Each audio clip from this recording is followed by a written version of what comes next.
tahun 2002 itu, malam itu memprotes keras bahwa jangan sampai ubah Undang-Undang 45 jadi 2002.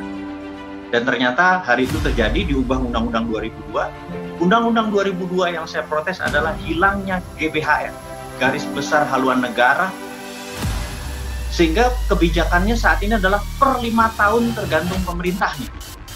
Bukan kebijakan jangka panjang yang siapapun pemerintahnya ngikuti garis besar tadi. Gitu, rencana 100 tahun Indonesia menjadi negara superpower misalnya kayak gitu deh. Ini kita 5 tahun ngabisin anggaran saja. Itu perubahan pertama. Yang kedua, hilangnya fraksi TNI Polri di DPR. Bayangin, ada 2 juta sahabat kita, saudara kita, tidak punya suara.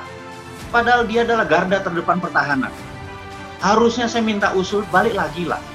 2-3% atau setiap satu fraksi ada 1 TNI Polri gitu ya. Mereka ngerti apa itu bela negara.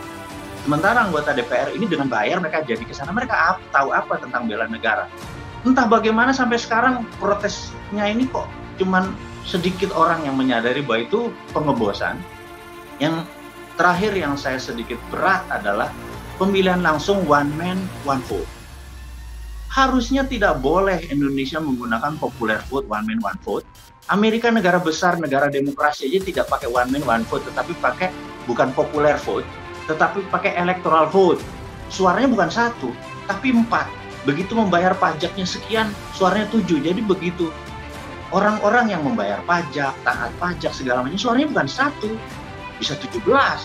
Pembobotan itu nanti kita standarkan sehingga sewaktu ada pemilihan, orang-orang yang punya suara atau pembobotan yang nilainya tinggi tadi, salah satunya dengan bayar pajak, kalau 1 miliar tambah 10 misalnya gitu ya, ini contoh aja.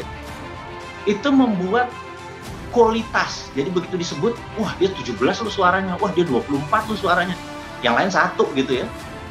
Nah, orang-orang yang punya suara atau electoral vote ini bisa membelokkan. Jadi misalnya zamannya Trump, itu dia secara popular vote kalah, Hillary menang. Tapi negara waktu itu mau perang sama Tiongkok, para orang-orang yang memiliki electoral vote yang suaranya besar tadi, itu udah Trump aja deh, kayaknya kalau Hillary lawan Tiongkok lewat nih gitu ya.